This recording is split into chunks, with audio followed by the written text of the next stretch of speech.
Shalom,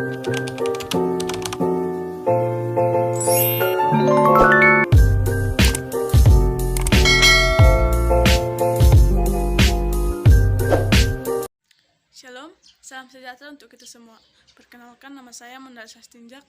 Saya dari kelas 11 TJKT1 ingin mempresentasikan tugas dari guru pembimbing kami, Pak R. Lumbenegal. Perkembangan teknologi saat ini sangat berkembang pesat, terutama di bidang informasi.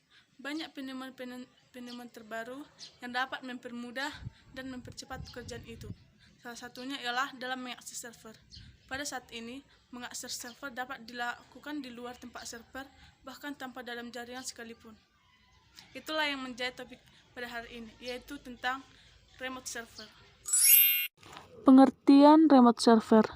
Remote server adalah teknologi yang memungkinkan pengguna untuk mengakses sebuah server dan jaringan dari jarak jauh.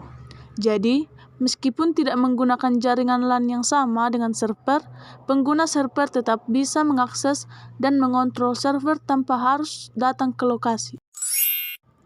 Selanjutnya, kita akan membahas tentang fungsi remote server. Remote server memiliki beberapa fungsi, yaitu yang pertama, memantau pemakaian resource sebuah jaringan. Yang kedua, menghidupkan dan mematikan sebuah server dan komputer. Yang ketiga, memperbaiki sistem jaringan dengan cepat dan mudah kapan saja. Yang keempat, memonitor keamanan jaringan 24 jam lebih mudah.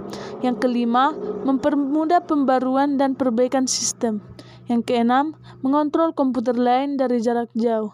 Yang ketujuh, mengakses dan membuat perubahan pada jaringan dan server.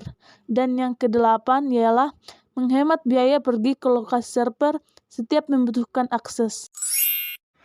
Kita masuk ke bagian contoh aplikasi remote server. Di sini ada beberapa contoh aplikasi remote server, yaitu yang pertama, Remote Utilities, yang kedua, Unify Remote Desktop, dan yang ketiga, TeamViewer, dan yang terakhir adalah Windows Remote Connection. Kita masuk ke cara kerja remote server. Cara kerja remote server sebenarnya cukup sederhana. Hanya bagi yang belum memahami, mungkin terkesan sulit. Padahal, jika diibaratkan, penggunaan remote server seperti melakukan sebuah panggilan telepon. Komputer yang digunakan untuk mengakses ibarat perangkat telepon yang digunakan untuk melakukan panggilan. Sedangkan IP server ibarat nomor tujuan panggilan yang tentunya harus memiliki izin aksesnya. Selanjutnya, kita akan membahas tentang kelebihan remote server.